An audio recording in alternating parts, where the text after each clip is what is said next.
Pardonner, qu'est-ce que ça représente pour vous? Une force ou une faiblesse? Le pardon, il est en général associé à des vertus morales et spirituelles. Et pourtant, je dis bien et pourtant, c'est pas aussi simple que ça. Le pardon fait l'objet de débats immenses et intenses. Qui l'aurait cru? Pour certains, pardonner, c'est une marque de faiblesse. Pour eux, le pardon, c'est renoncer face à l'offense ou à l'injustice. Ces personnes considèrent que pardonner est un acte de soumission. Comment absoudre un offenseur, souvent même sans qu'il ait reconnu ses torts, ni exprimer un quelconque remords, sans même parler de réparation? N'est-ce pas simplement une façon d'éviter les conflits et une façon de renier la réalité de la douleur, de vouloir l'ignorer? Les sceptiques du pardon le voient comme une faiblesse, parce que ça laisse l'offenseur s'en tirer à trop bon compte. Ils mettent en avant l'argument qu'accepter des actes de trahison, d'abus, de violence ne peut pas être perçu comme une force, parce que c'est un acte d'impuissance et donc de faiblesse. En effet, pardonner sans que justice soit pleinement rendue renforce selon eux les inégalités et les dynamiques de pouvoir. Ils insistent sur le fait que le pardon doit au moins être devancé par une reconnaissance des torts et d'efforts de réparation. Les détracteurs du pardon le voient également comme une fuite émotionnelle. Au lieu de confronter les émotions de colère, douleur, peur, un pardon rapide permet de se débarrasser de l'inconfort ressenti.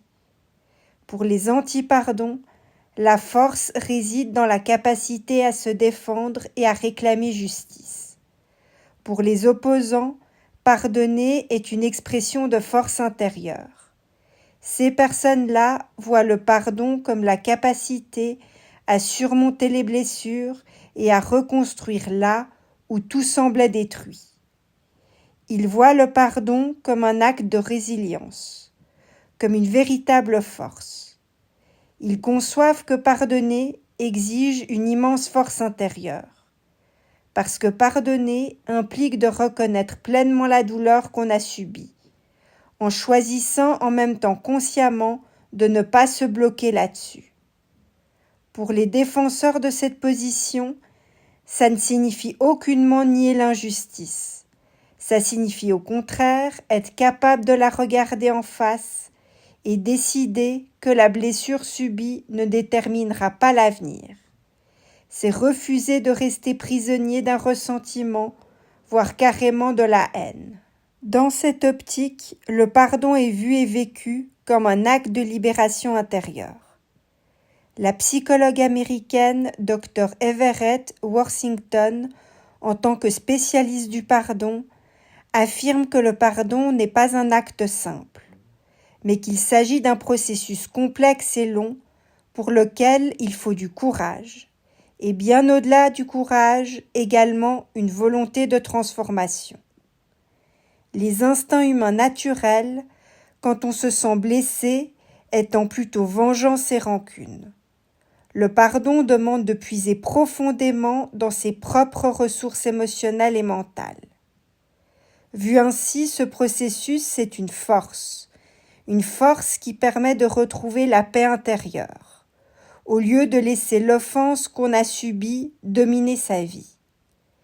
Le pardon permet donc réconciliation et guérison des blessures, au lieu qu'une spirale destructrice dans laquelle chacun cherche à blesser l'autre davantage ne s'installe.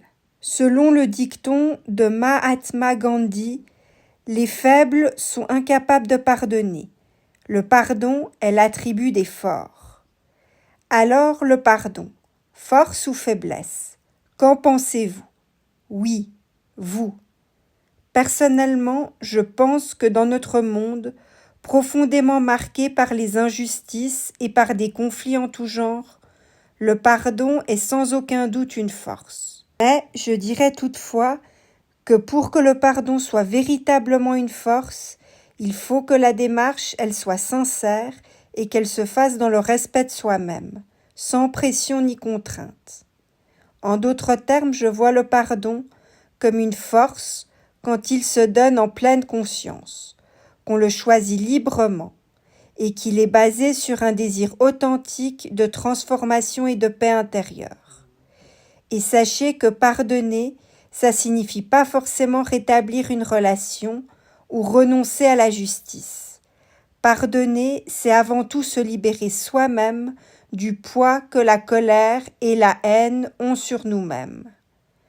Je vois par contre le pardon comme une faiblesse s'il est imposé par des pressions extérieures ou s'il cache un déni de ses propres émotions.